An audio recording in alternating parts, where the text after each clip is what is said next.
Hello, Ramesh Pisharody സാറോടാണ് ഇവിടെ.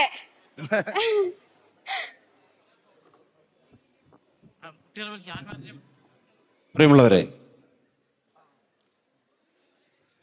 ഇതിനിടയിൽ എന്തോ എന്റെ പേര് ആരാണ്ട് ഇവിടെ ഇവിടെ ഹലോ മോളെ, എന്താ ഒരു ക്വസ്റ്റ്യൻ ചോദിച്ചോട്ടെ? ശരി, ഇതും കൂടെ ചോദിച്ചോ. എന്താ പേര്?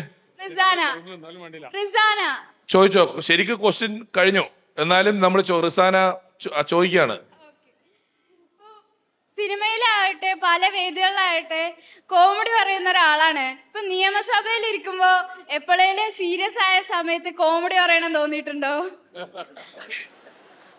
എനിക്ക് കഴിഞ്ഞ കുറെ നാളായിട്ട് ഒരുപാട് കോമഡികൾ തിളച്ചു വരുന്നതിനെ ഞാൻ തന്നെ തല്ലി കൊല്ലിക്കൊണ്ടിരിക്കുക.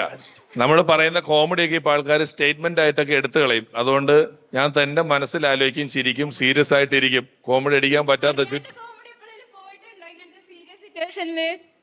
എന്തോ അറിയാണ്ട് എപ്പോഴേലും കോമഡി പറഞ്ഞിട്ടുണ്ടോ ഇങ്ങനെ ഈ നിയമസഭയിലൊക്കെ ഇരിക്കുമ്പോ? നിയമസഭയിലൊന്നും ഇത് കോമഡി ഒന്നും പറഞ്ഞിട്ടില്ല. അതിനുള്ള സിറ്റുവേഷൻ വന്നാൽ പറയാം. സീരിയസ് സിറ്റുവേഷനിൽ കോമഡി ഇഷ്ടം പോലെ പറഞ്ഞിട്ടുണ്ട്. സീരിയസ് സിറ്റുവേഷനിൽ കോമഡി പറഞ്ഞാലാണ് ആളുകൾ ഏറ്റവും കൂടുതൽ ചിരിക്കുകയും ചെയ്യുന്നത്. പറഞ്ഞിട്ടുണ്ട് കേട്ടാ. ആഹാ, ഓക്കെ. സ്വപ്നങ്ങൾക്ക് ചിറകുമുളക്കുമ്പോൾ വിജയങ്ങൾ ചരിത്രമായി മാറുന്നു.